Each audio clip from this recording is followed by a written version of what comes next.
বারাসাত পুরসভার ৩৫ নং ওয়ার্ডের হৃদয়পুরের একটি পুকুরে ভাসতে দেখা যায় ৩টি বস্তা। বিকট গন্ধ পেয়ে পুলিশে খবর দেন স্থানীয়রা। রবিবার সকালে বস্তাগুলি উদ্ধার করে পুলিশ। তারপরেই চক্ষু চড়ক গাছ অফিসারদেরই।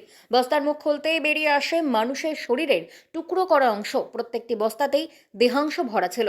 বেঙ্গল কেমিক্যাল সংলগ্ন ওই পুকুরে ৩-৪ দিন ধরে কয়েকটি বস্তা ভাসতে দেখেন স্থানীয়রা। কে বা কারা সেই বস্তা পুকুরে ফেলেছেন তার কোনো ধারণা নেই স্থানীয়দের। শনিবার বস্তাগুলি থেকে দুর্গন্ধ বেরোতে শুরু হয়, তখনই টনক নড়ে তাদের। তারাই পুলিশে খবর দেন। পুকুরে ডুবুরি নামিয়ে বস্তাগুলিকে পাড়ে তোলার পর দেহাংশ উদ্ধার হয়। ঘটনাকে কেন্দ্র করে তীব্র চাঞ্চল্য ছড়িয়েছে এলাকায়। পুলিশের প্রাথমিক অনুমান, কেউ বা কারা রাতের অন্ধকারে এই বস্তাগুলি ফেলেছেন পুকুরে। ঘটনার তদন্ত শুরু হয়েছে ইতিমধ্যেই।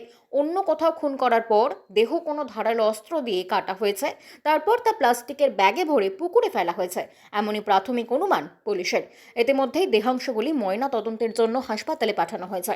গত কয়েকদিন ধরেই এই ৩-৪ দিন ধরে আমরা কিছু বস্তা ভেসে থাকতে দেখছি।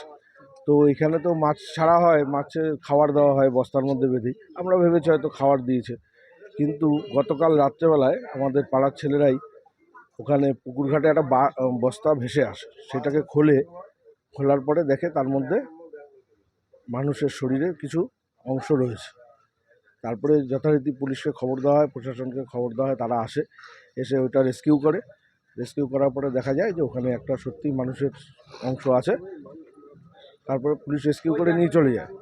আবার সেমই জিনিস আজকে সকালবেলায় দেখা যায়। আবার কালকে রাত্রেবেলায় রেস্কিউ করে তখন 12টা 12:15 বাজে। আবার আজকে সেম জিনিস সকালবেলায় দেখা যায়। আবার আমরা পুলিশকে খবর দিই, পুলিশ এসে বাদবাকি আরও 3টে অংশ, শরীরের 3টে পার্ট মনে হচ্ছে, সেটা তুলে নিয়ে গেল। এটাই আমরা। হ্যাঁ, এগুলো বস্তা বাঁধাই ছিল, বস্তার মধ্যে ছিল, ব্যাগের মধ্যে ছিল, সেগুলো নিয়ে গেল।